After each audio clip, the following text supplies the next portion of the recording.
I know that, I want to thank the Minister for bringing a bill on this important matter.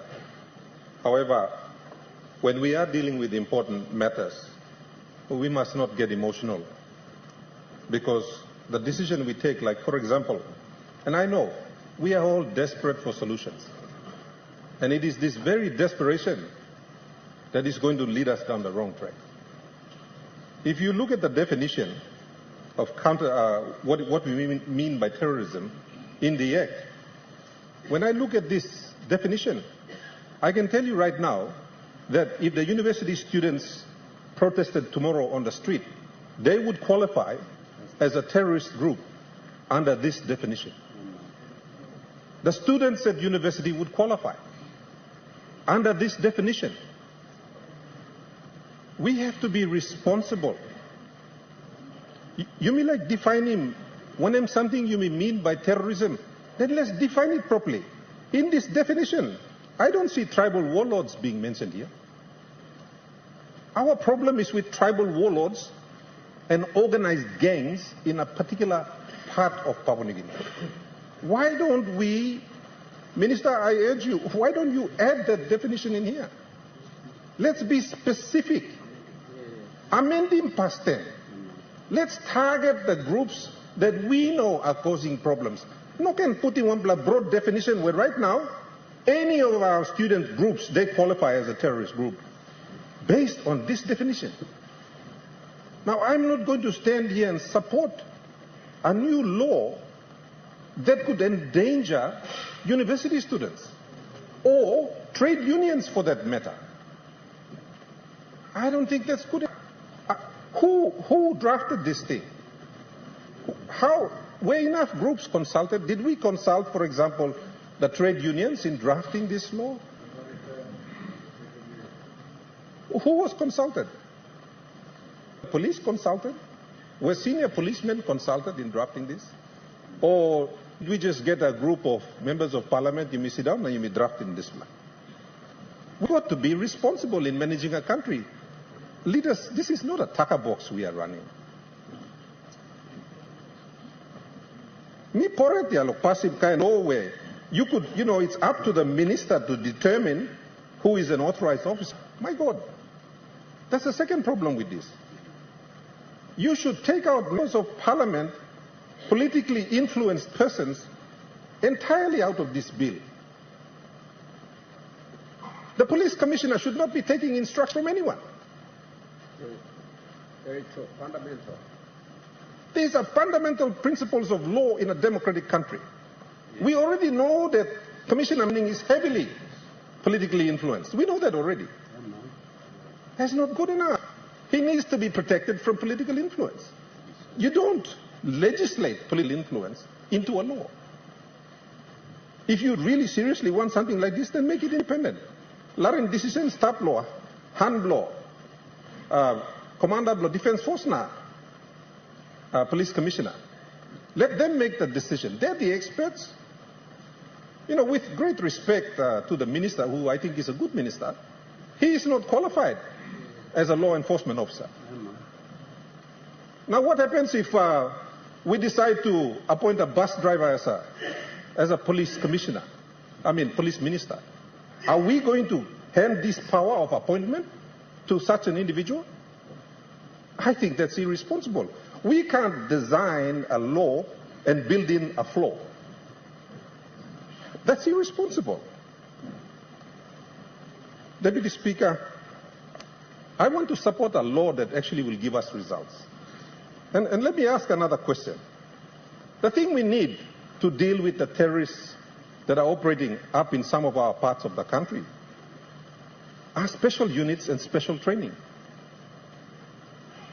The United States have been offering us special training at Quantico for our officers. Are we taking up those offers to have our people trained in some of the best places in the world? Amaspla, policeman or defense force officers, you misalim go finish America, no kisim this training. Or by me passing law past them na. Behind you me by thinking whether we send our people there or not. What about police numbers? I think one of our primary roles as legislators is to ensure the correctness of laws, number one.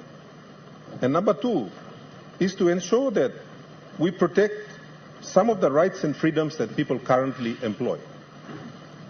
The simple reason being that, if you get a dictator in the seat of the Prime Minister, he could use this law, and the opposition could qualify as a terrorist group under this definition as well. We qualify as a terrorist group right now. And I say again, Papua New Guineans are watching all of us on camera. They're watching us. So I urge us to be cautious. Yes, we are desperate for solutions. Nobody can deny that. You may all gotta like in solution law or law and order problems. But when it comes to terrorism, let's clearly define it so we know who this law targets. If we are going to target tribal warlords up in the highlands, organized gangs, then let's have that in the definition in Section 2.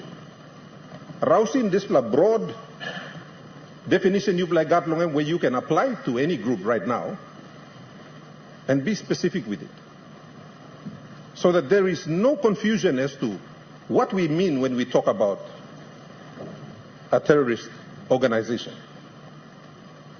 The next thing is that we've spent what?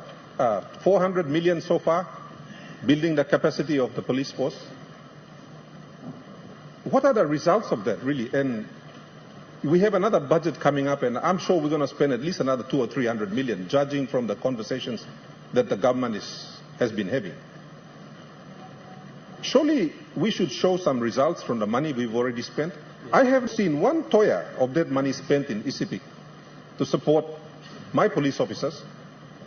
I have 160 policemen policing a province bigger than Israel in size. How am I supposed to do that? Maybe the provincial government support him, but the simple equation is that we don't have manpower. Time people to kina for kina, Sepik provincial government put him down 12 million kina, na maybe waiting national government local partner lo kina for kina. Maybe don't looking at kina. Oka kina must go away. I think after you marry him, some like sinna, some like nogad. So, Police Minister, with great respect, I think you need to do a little bit more work. Now, don't just come to us with a bill that is quite vague in some of its descriptions that could really qualify anyone as a terrorist, especially a lot of us sitting in the room and those who are in civil society.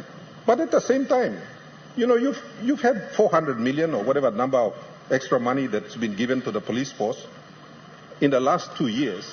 Surely you could have built special units, armed them properly. I see nothing here that authorizes specific tools for the special units of police or defense force who are going to actually go and operate.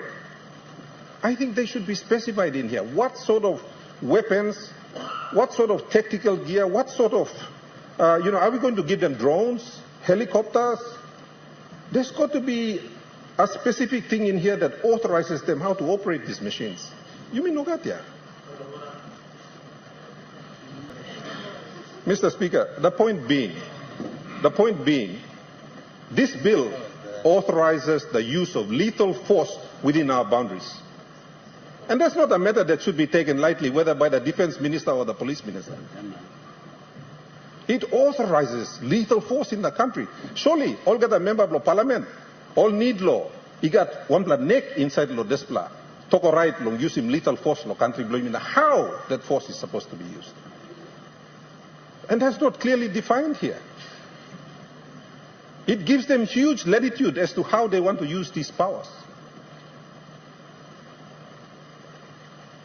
And I think every member of parliament should be concerned about that.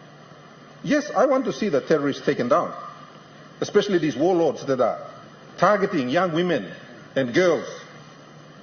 I've spoken on the floor about that, but I want to see you all do a good job of it. Don't bring in a half-baked law that is all over the place. Now, suppose you may pass in. My goodness, we don't even know if the police have the ability to operate this law. Law province Blomi.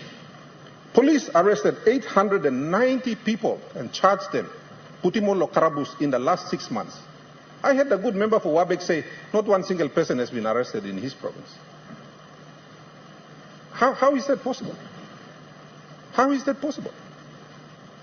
And you are bringing a law where I think should target people in his province, operators in his province.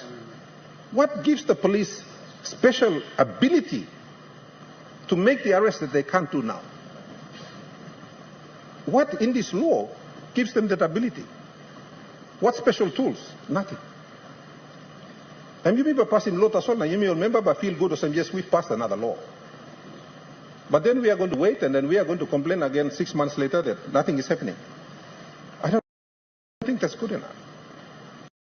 So, respectfully, Mr. Deputy Speaker, me request of them, Minister, withdrawing this bill, go back now.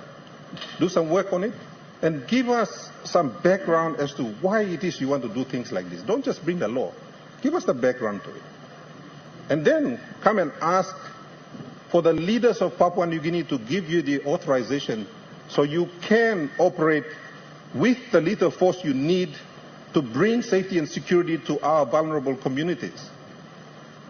But before that, you need to make some amendments to this bill, Mr. Deputy Speaker. Thank you.